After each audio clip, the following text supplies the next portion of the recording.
Alors que dans les années 1950, la population de Dubaï était d'à peine 20 000 personnes, on compte aujourd'hui plus de 3 millions d'habitants.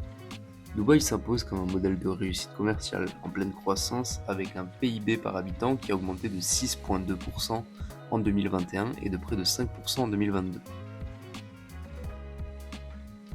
Connue comme une place forte du magasinage mondial, Dubaï est devenu en quelques années l'un des marchés les plus attractifs pour les distributeurs.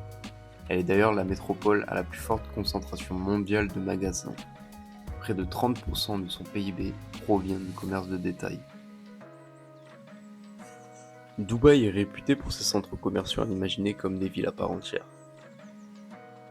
Véritable lieu de vie et de loisirs où la population se rassemble dans un climat où les températures dépassent souvent les 40 degrés, ces méga centres commerciaux attirent la plupart des détaillants internationaux.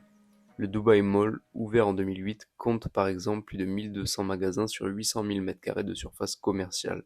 Le Mall of the Emirates, ouvert en 2005, célèbre pour sa station de ski artificielle, propose lui plus de 900 magasins sur 233 000 m² de surface commerciale.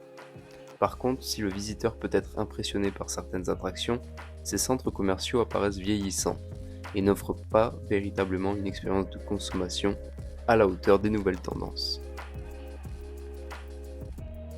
Ces dernières années, Dubaï a ouvert plusieurs nouveaux centres commerciaux dont Box Park Al Wassi, City Walk Dubai, The Beach, JBR Dubai, La Mer, Dubai Hills Mall et a annoncé les méga projets du Maidan One et du Mall of the World, qui sera le plus grand centre commercial au monde avec une rue commerçante intérieure de 7 km et 20 000 chambres d'hôtel.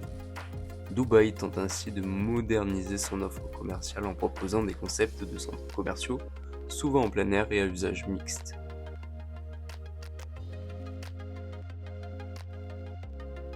Ainsi, le retailtainment et le positionnement luxe semblent les clés d'entrée du point de vente à Dubaï. Mais face à des centres commerciaux vieillissants et à des nouveaux concepts peu fréquentés comme lors de notre visite en mars, on peut se demander si le modèle traditionnel de consommation de Dubaï est encore adapté aux évolutions actuelles et ne va pas se saturer lui-même. Dubaï, paradis du consumérisme ou cauchemar de la surconsommation?